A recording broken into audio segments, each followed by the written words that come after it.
Welcome sa Tagalog Manhwa Recap.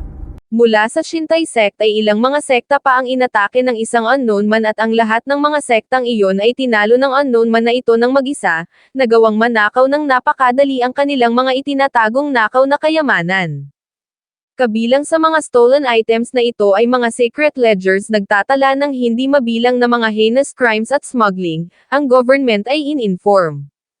Kalakip na ang Shintai sect, ang lahat ng inataking sekta ay bumagsak kahit na maayos naman ang katayuan nila noon at ang lahat ng iyon ay dahil sa isang unknown man na ngayon ay kilala na bilang Chivalrous Divine Thief, isang chivalrous thief na ang ginagamit sa pakikipaglaban ay ang kanyang kamao. Ang libro ay itiniklap ni clan leader yun. Well, sambit niya marahil ito raw ay sapat na upang mabayaran niya ang kanyang utang kay Yonwate, si Sang-hyuk ang tinutukoy niya. Nang hamupa na ang rumor patungkol sa Chivalrous Fist Divine Thief, si Sang-hyuk ay nakapagpasya ng lumabas ngunit saad niya Lady Zuge, bakit ito sumusunod sa kanila?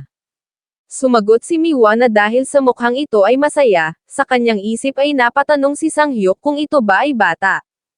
Inilahad kay Miwa na kailangan niya pang makipag-spar saglit kay Elder Hoge kaya pakiusap ito ay umalis, idinagdag sa kanyang isip na iyon ay ang basic etiquette, kido naiintindihan daw ba nito? Sinabi ni Miwa na marahil ito ay hindi official subalit since ito pa rin ay isang spar, hindi raw ba't kailangan ng mga ito ng witness?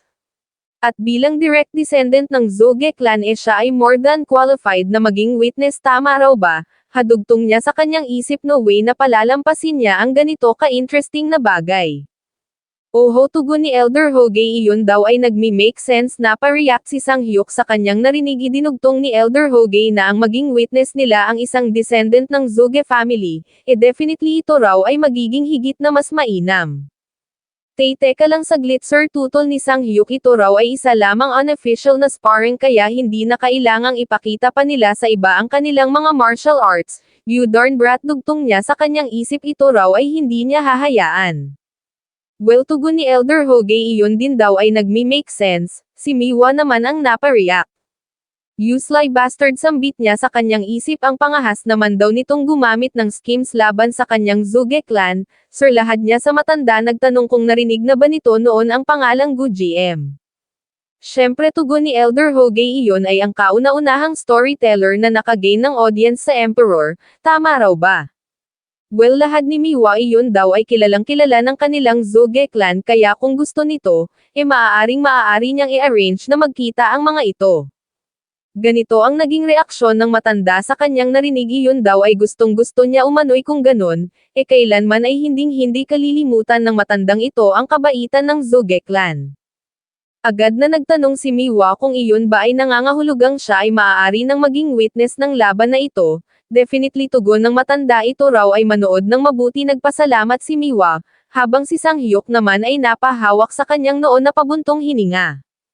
Ganito ang kanyang naging reaksyon nang makita ang ekspresyon ni Miwa. Hihihingisi ni Miwa, siya raw ay ang nanalo habang si Sang-hyuk naman ay napatanong kung ano ang problema ng babaeng ito. Ang kanyang staff ay inikot-ikot ni Elder Hoge, inilahad kay Sang-hyuk na gaya ng alam na nito, ang kanyang martial arts ay gumagamit ng staff. Ang martial arts na ginagamit niya ay tinatawag na dog beating staff technique, isang teknik na itinuturo lang sa mga sect leader ng kanilang sekta o sa mga successor. Tinanong niya si Sang-hyuk, ano naman daw ba ang martial arts na ginagamit na ngayong tanyag ng Chivalrous Dragon? Hasambit ni Sang-hyuk sa kanyang isip ang kanyang martial arts, ano raw ba ang dapat niyang ipangalan dito? Well, kung iisipin mo raw, siya ay nakapag-isip na ng pangalan nung nilabanan niya noon ang disciple ng Mount Hua sect noong siya ay bata pa. Inilahad sa matanda na ang martial arts na ginagamit niya ay kilala bilang boxing technique. Hapatanong na sambit ni Elder Hoge, boxing technique. Idinugtong ni Sang-hyuk na gaya ng ini-imply ng pangalan nito, ito ay gumagamit lang ng kamao sa pakikipaglaban, pagiging malakas at mabilis, iyon ay ang mga katangian nito. Ang martial arts na ito ay na-develop sa loob ng napakahabang panahon sa ibang bansa at ang kapangyarihang hawak nito ay nakadepende sa kung papaano mo ito i-interpret at actually, ang martial arts na ito ay isang bagay na siya mismo ang kumumplito. Hatugon ni Elder Hoge, ito raw ay mayroong simpleng pangalan subalit ang ganitong uri ng martial arts ay maaaring mas nakakatakot pa kaysa sa kadalasan. Siya raw ay handa na. Paano naman daw ba ito? Sumagot si Sang-hyuk na maging siya ay handa na rin. Kung ganoon lahat ni Miwa bilang isa sa mga members ng Zuge Clan, siya ay siyang magiging bear witness sa spar na ito. Ang panalo ay mapagpapasyahan kapag ang isa ay sumuko o mawalan ng malay. Ang anumang fatal na teknik ay ipinagbabawal at pakiusap ang mga ito ay mag-refrain sa paggamit ng anumang atake na makakapagpalagay sa panganib sa buhay ng katunggali. Thus mula rito'y opisyal nang nagsimula ang sparring. Agad na nag-release ng internal energy si Elder Hoge, ganoon din si Sang-hyuk, at siyang naunang sumugod. Sa wakas sambit niya sa kanyang isip, sa wakas malalabanan niya na ang isa sa top 100 martial masters ng MURM. Matagal-tagal na rin magmula nung huli siyang makaramdam ng ganitong excitement, ang paparating na pambungad na atake ng matanda ay nagawa niyang ma-deflect. Grabe sambit ni Miwa sa kanyang isip, ito raw ay mas maganda pa kaysa sa na-imagine niya. Ang dalawa ay nagpatuloy sa palitan at kapansin-pansin ang ngiti sa kanilang mga pagmumukha.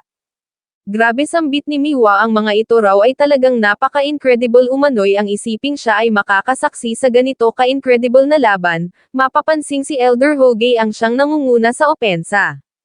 Siya ay tumalon upang makakuha ng anggulo, muling umatake, nagawang maiwasan ni Sang-hyuk ngunit kamuntikan na. Si Elder Hoge ay nagpatuloy sa pag-atake. Sa pagkakataong ito ay kombinasyon na ng kanyang staff at sipa, hindi pumipirmi sa isang anggulo. Si Sang-hyuk naman ay nag-retaliate sa pamamagitan ng isang sipa, subalit ito'y nagawang maiwasan ng matanda, tumambling pa atras at dumistansya. Sinabi kay Sang-hyuk na ang depensa nito ay mahusay, subalit papaano naman daw ba ito? Gayunpaman sa isang iglap ay nasa likod niya na si Sang-hyuk, nagsabing siya'y hindi tatayo lang upang maging target practice nito. Ano sambit ng matanda sa kanyang pagtataka? Papaanong nangyaring nasa likod niya na ito? Si Sang-hyuk ay agad na umatake, subalit nagawang makaiwas ng matanda. Ipinirform ang Phoenix Ascension Technique, habang si Sang-hyuk naman ay boxing ang ginamit. Ang kanilang atake nagkasalubong. Si Sang-hyuk ay muling umatake, nagpakawala ng uppercut, subalit nagawang maiwasan ng matanda at hindi lang basta iniwasan niya with style. Si Sang-hyuk ay muling sumugod, gayunpaman sa isang iglap ay paparating na ang staff ng matanda, siya ay tinamaan sa kaliwang upper arm. Ito ay sinundan ni Elder Hoge ng teknik na tinatawag na Dragon Tail Iron Repel, isang pagsabog ang naganap. Ilang sandali pa'y makikita ang iniwang bakas ng naging pagsadsad ni Sang-hyuk, at sa pagtila ng usok, ay mababanaag ang extent ng pinsalang kanyang natamo. Napamura inilahad sa kanyang isip na ang reach ng staff nito ay napakahaba, kaya hawak nito ang advantage. Though sa malapitan ay hindi nito magagamit ang full extent ng kanyang kapangyarihan, subalit kapag siya naman ay na-pushback ng ganoon, nagsalita ang matanda. Tinanong niya si Sang-hyuk kung ito lang ba ang kayang gawin ng boxing technique nito. Ano Kido? Gusto pa raw ba nitong magpatuloy? Of course, tayo ni Sang-hyuk yung kanina ay warm up lang, at sa ngayon, siya ay nakapag-warm up na. Sa kanyang isip ay inilahad ni Miwa na although sinasabi ni Yonwate ang bagay na ito definitely ito ay napupushback, at though ang taglay nitong internal energy ay mas marami, ang agwat naman ng lamang ni Sir Dam Hoge pagdating sa experience ay napakalaki. Ito raw ay lumalaban sa isang losing battle, bring it on, hamon ng matanda. Si Sang-hyuk ay agad na sumugod, ganoon din si Elder Hoge. Sinabihan si Sang-hyuk na ang galaw nito ay napakasimple, nag-focus si Sang-hyuk. Nakikita ko na sambit niya sa kanyang isip, ito ay isa lamang feint, ang pinupuntirya nito ay sa ibang parte. Ang galaw ng staff ay pinagmasdan niya ng maigi, nagawang mablock. Ang bagay na ito ay ikinabigla ng matanda na gawa ng makalapit ni Sang-hyuk. Gayunpaman, ang matanda ay napakaduga, tumalon muna pa atras, bago nagpakawala ng atake. Ito ay nagawang maiwasan ni Sang-hyuk at agad na sumugod pa, sulong nagpakawala ng overhand na siyang nagpatalsik sa matanda, subalit, nagawa nitong makagalaw sa eret na regain ang kanyang balanse. Si Elder Hoge ay napahiyaw, siya raw ay hindi makapaniwalang nagawa na nitong maka-adapt sa kanyang mga feint kahit na kani-kanina lang ito'y nalilito. Umano'y ang isiping napakabilis nitong mag-improve, salamat dito ang kanyang dugo ngayon ay kumukulo, magmula ngayon siya ay mag-all out na. Sa kanyang isip ay inilahad ni Sang-hyuk na sa ngayon siya ay napaka-inexperienced pa sa paraan ng pakikipaglaban sa MURM, habang mahalaga ang manalo mayroon pang higit na mas mahalaga, at iyon ay ang growth. Sa ngayon siya ay magpapatuloy na lang muna sa infighting at maghihintay na lang ng tamang pagkakataon ang matanda ay muling umatake, gamit ang Heavenly Flower Staff technique na tinatawag na Encircling Storm. Si Sang Hyuk ay nagsimulang mag-weave isa-isang iniwasan ang mga paparating gayunpaman sa sumunod na segundo siya ay tinamaan, at mula rito ay tinamaan ng sunod-sunod pa. Ito ay tiniis niya nagpakawala ng hiyaw at nagpatuloy sa pagsulong. Yes, ambit niya sa kanyang isip, this is it. Ito yung laban na hindi niya na-experience sa kanyang nakaraang buhay. Ang instincts na nakalimutan niya na bilang isang warrior ito raw ay napaka-enjoyable, napaka-thrilling, nararamdaman niya ang pag-surge ng kanyang adrenaline. Sa sumunod na segundo'y maririnig ang impact ng pagtama, ang ekspresyon ng dalawa ay ganito. Gotcha, sambit ni Sang Hyuk na ngayon napaka-intense na ng fighting spirit, sinamantala ang pagkakataon agad na sumuntok. Sa kanyang isip ay napasabi ang matanda na ito ay napaka-reckless, though ito ay mayroong napakalaking amount ng internal energy, ito pa rin ay napaka-inexperienced pagdating sa pakikipaglaban. Sunod-sunod ang suntok na binitawan ni Sang Hyuk, then biglang nag-switch sa kickboxing, tinamaan ng spinning back fist si Elder Hoge. Sa mundong ito ang energy ay nag-e-exist, though ang lahat ay mayroon ang tinataglay ng karamihan ay napakahina, dahilan upang hindi mapansin ng mga tao. Gayunpaman kung gaano kalakas ang isang martial artist, ganoon din kalakas at ka-apparent ang energy na tinataglay nila, at kung gaano ka-skilled ang isa, ito ay ganoon din ka-sensitive sa energy ng iba. Unconsciously ay nalalapatan ng energy ni Sang Hyuk ang kanyang right hook, at ang kanyang normal na feint, ay nagiging perpektong feint. Si Elder Hoge ay napaluhod, yuka ng rascal, lahad niya nagtanong kung anong uri ng trick yung ginamit nito, natitiyak niya rong nakita niya ang next move nito, subalit hindi na nagawang makareact pa ng kanyang katawan. Ano, sambit ni Sang Hyuk sa kanyang isip, ito raw ba ay hindi nakareact dahil sa na-focus niya ang kanyang energy sa kanyang kanang kamay? Well, iyon daw ay isa lamang pagkakamali, dahil sa siya ay naging napaka-excited.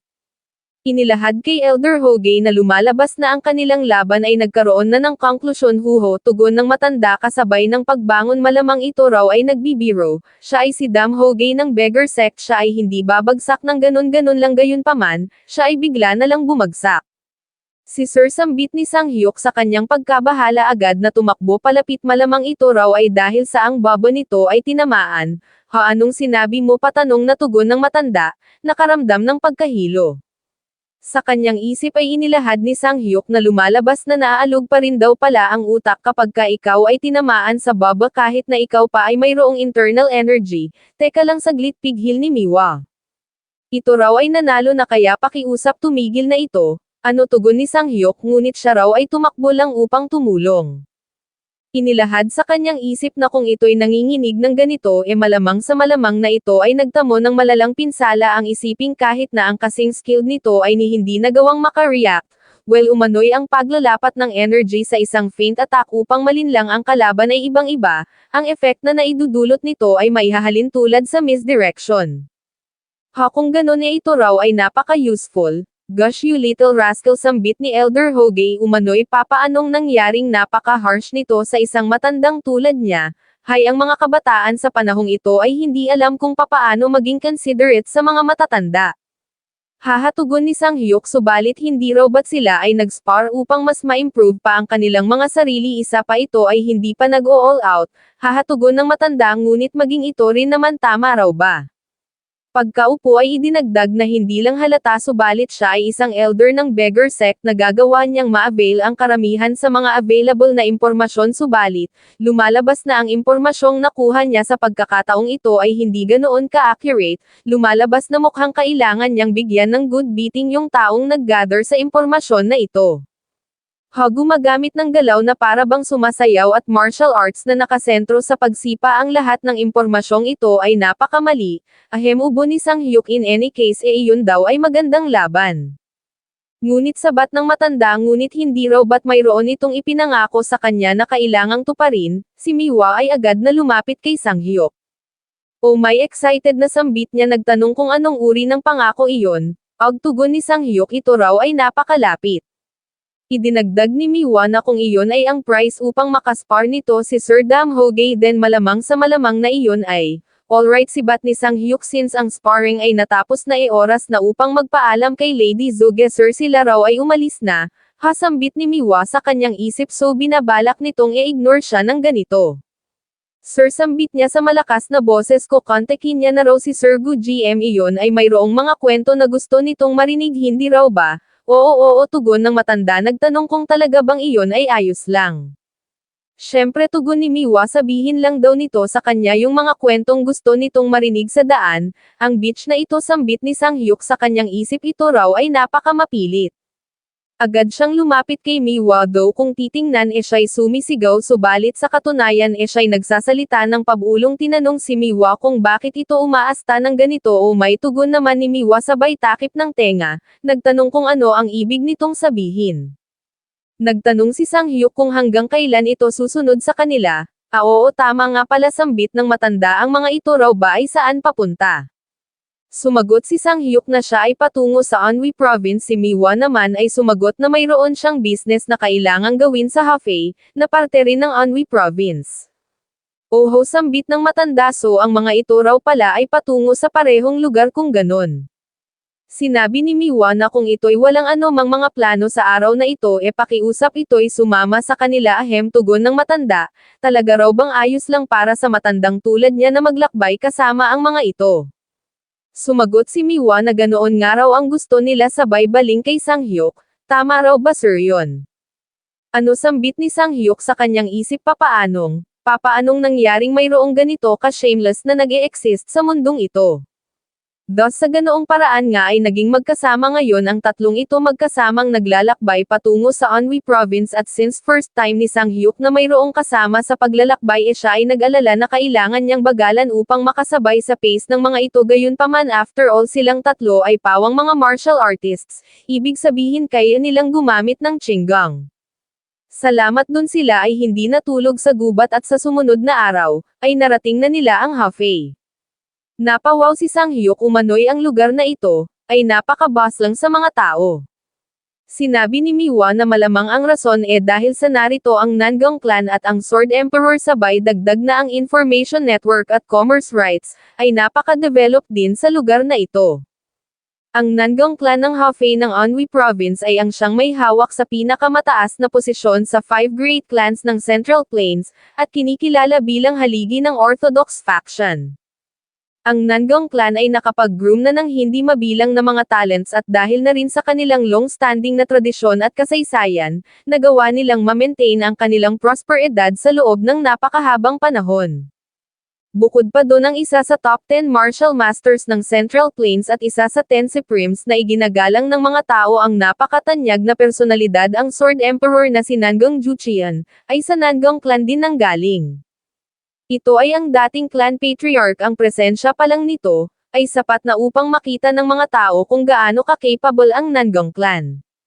Hasambit ni Sang Hyuk sa kanyang isip, Sword Emperor, inilahad ni Miwa, na ang ilan naman sa mga taong narito ay mga martial artists, narito upang mag-apply bilang guard warrior. Ano, pagtataka ni Sang Hyuk, guard warrior? Ano, pagtataka rin ni Miwa, talaga raw bang wala itong anumang alam? Inilahad ng matanda na lumalabas na ito raw pala ay napaka-clueless pagdating sa world affairs. Umano'y ang Nangong Clan ay ilang taon nang nagre-recruit ng mga guard warriors, ang akala niya nga raw ito ang dahilan ng pagpunta nito rito, so hindi raw pala ganoon. Well, sambit ni Sang Hyuk sa kanyang isip, siya raw ay pumarito lang bilang guest. Inilahad ng matanda na kailangan niya nang umalis ngayon dahil kailangan niya pang dumaan sa branch ng kanilang beggar sect na narito. Kung ganun, saad ni Miwa, kung ganun dito na raw ba sila maghihiwa-hiwalay? Parang ganoon na nga, tugon ng matanda, though siya raw ay nakakaramdam ng kaunting lungkot na siya'y mahihiwalay na sa mga ito. Asya nga raw pala, ano nga uli ang titulo ng story na ikinwento nito sa kanya sa kanilang daan papunta rito? Sumagot si Sang Hyuk na ang talambuhay ni Hong Hildong. Oo, tama, lahat ng matanda, umano'y ang kwento ng chivalrous thief na iyon ay talagang napaka-interesting. Sige, basta't siguruhin lang daw nito na ito'y maglalabas pa ng mas maraming kwento sa susunod nilang pagkikita, nagpaalam ang dalawa. Kung ganun lahad ni Miwa, kung ganun siya raw ay aalis na rin ngayon, sige, tugon ni Sang Hyuk, Palam, at salamat sa pagsama nito sa kanila. Makalipas ang ilan pang mga sandali ay napabuntong hininga si Miwa, siya raw ay hindi makapaniwala na ang gusto lang ni Sir Damhoge na kapalit para sa sparring ay kwento. Inakala niya pa naman na ang Yonwate na iyon ay magbabahagi ng mga sekreto sa napaka-bizarre na techniques na ginagamit nun. Well, yun naman ay hindi na rin masama since siya ay nagkaroon ng pagkakataong mamit ang isang napaka-interesting na lalaki. Sir, yun sila raw ay magkita na lang muli. Pagtataka naman ni Sang-hyuk sa kabilang dako kasabay ng pagsundot sa tenga, mayroon daw bang bumabanggit sa kanya.